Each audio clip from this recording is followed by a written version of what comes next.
sitting in a hotel room down in Panama here, starting to make this travelogue. And I thought I would just say welcome to I Go Travel with Don Barnett. And, let's just compare the Panama Canal with the building of the Alaska Highway. The Alaska Highway ran for 2,350 kilometers, and they built it in a year. In contrast, the Panama Canal, the distance is only a little over 100 kilometers, and it took them over 25 years to build it. So there's a story there. Panama has always been an international melting pot. Let's just take a quick look at the big overall story. From the very beginning, the early indigenous people knew about trails from one side of the country to the other. Then the Spanish came along and held sway for many years. And the person that finally broke the grip of the Spanish was a guy by the name of Simon Bolivar, probably one of the greatest political and military leaders in the history of mankind. This is Simon Bolivar, and the nation that he formed was called Grand Colombia. The iron grip by Spain in the New World of the Americas was broken by not another powerhouse nation like France or Britain, but by one of the Spanish's own people. He was a descendant of Spanish settlers in the Americas. Simon Bolivar was both a brilliant military strategist and a skilled political organizer and diplomat. Look at his military record here against the Spanish. He was in 100 battles, 70 major and insignificant or important ones. Historians have traced his travels in his conflict with Spain.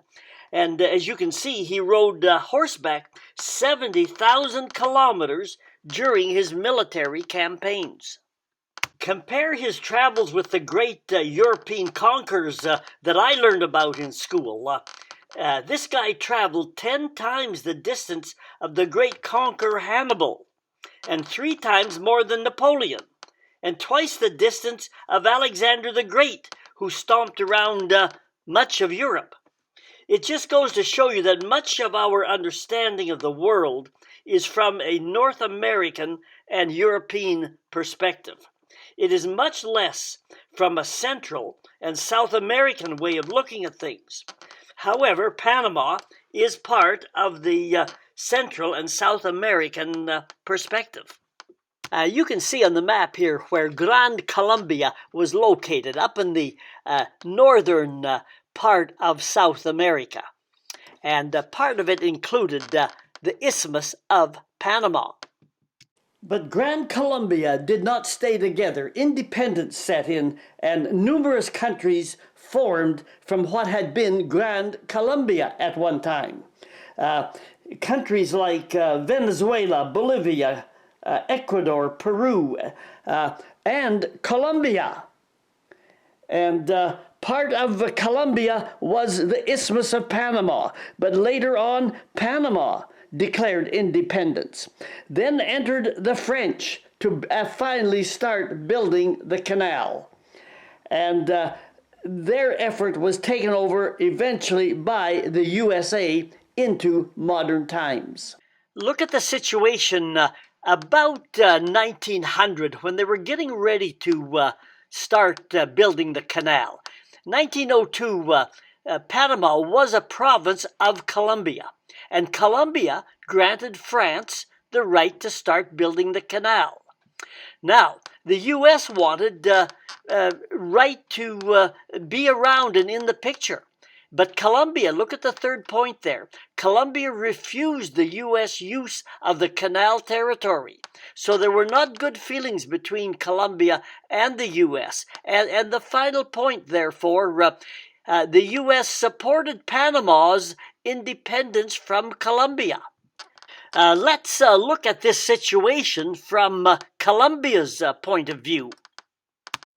Colombia was not too pleased with the friendliness between Panama and the Americans. And they decided to do something about it before they woke up one day and Panama had declared independence.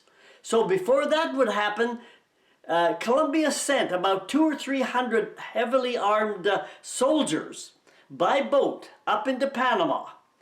And they were heavily armed and they were going to gun down the potential revolutionaries of Panama. The Panamanians and the Americans knew the Colombians were coming. So when the Colombian military arrived, they invited them onto the train. The railway had been built. They said, look, welcome, we're not going to create any revolution here. We're going to welcome you. Let's have a feast on the train. We've got wine, we've got other drink, we've got all kinds of food. Here, put your guns in these railway cars as we walk through the long train.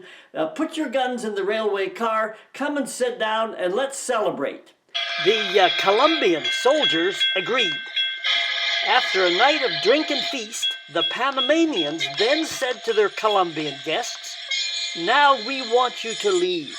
The Colombians said, no, we have business here to do first. The Panamanians said, no, you don't. You left your guns in the other railway cars. We have uncoupled the train, and we have the guns, and you have none. Now, either get on your boats and return to Colombia, or we kill you. The Colombians returned home. The revolution was over. Not a shot had been fired. Panama declared soon independence from Colombia, and the stage was set. The U.S. was in control ever so much more, and the stage was set to build the canal. Three things had to come together to build the canal. One was the politics. Panama had gained independence without a shot being fired. Now, there had to be agreement on who, where, and how the canal would be built.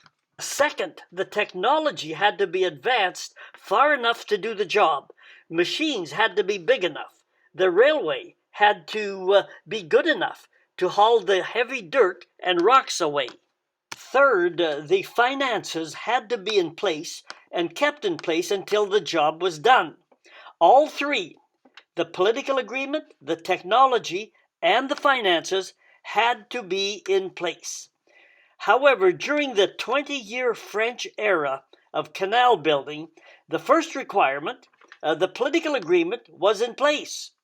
However, the other two requirements, the second requirement, the technology, was not adequate.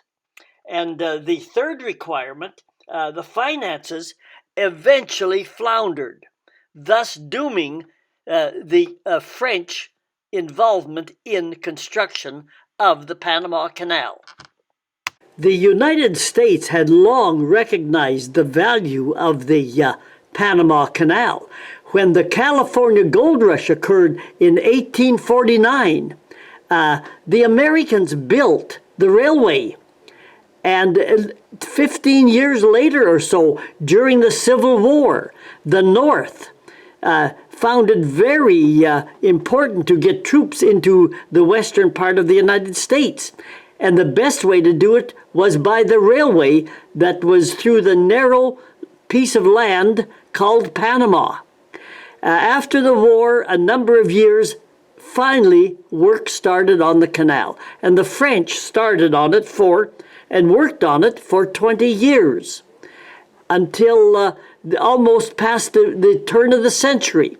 When the Americans took over the job, they upgraded the railway, and the canal was finally completed another 10 years, a decade later, about the first of the World War I, 1914. Who better to build the canal than France? Under the brilliant engineering leadership of Ferdinando de Lesseps. He had recently built the greatest canal in the world, the Suez Canal. Lesseps would build the Panama Canal as he had built the Suez. It was simple. just cut another straight trench as he had done across the soft sand in Egypt. But Panama was wicked jungle and high, isolated mountains. For 20 years, the French would work at it. De Lesseps was proud and stubborn. He rejected the idea of building steps or locks over the mountains. A straight trench like the Suez would do, or so he thought. They came from across the world to work on the canal, and they died from the malaria and the yellow fever. They started to call de Lesseps the grave digger rather than the canal builder. No one knew how the diseases spread. Untold numbers, perhaps 20,000 or more, workers died under the 20-year French construction period. Many young French engineering graduates from Paris left home to work on the canal, and many were dead within 2 weeks. Jamaica finally refused to send any more workers. The pay was good, but the price too often meant death. Financial corruption and embezzlement went out of control. Too many canal investors pocketed too much money, while workers died from malaria and yellow fever, and construction itself spun its wheels and ground to a halt. Finally, de Lesseps and his leading canal builders, people like Gustave Eiffel, who built the world-famous Eiffel Tower in Paris, all were charged and found guilty of corruption and spent short time periods in a French prison. The French era of canal building was over. Well, you've seen how the Spanish and the French both contributed in their eras on the eventual construction of the canal.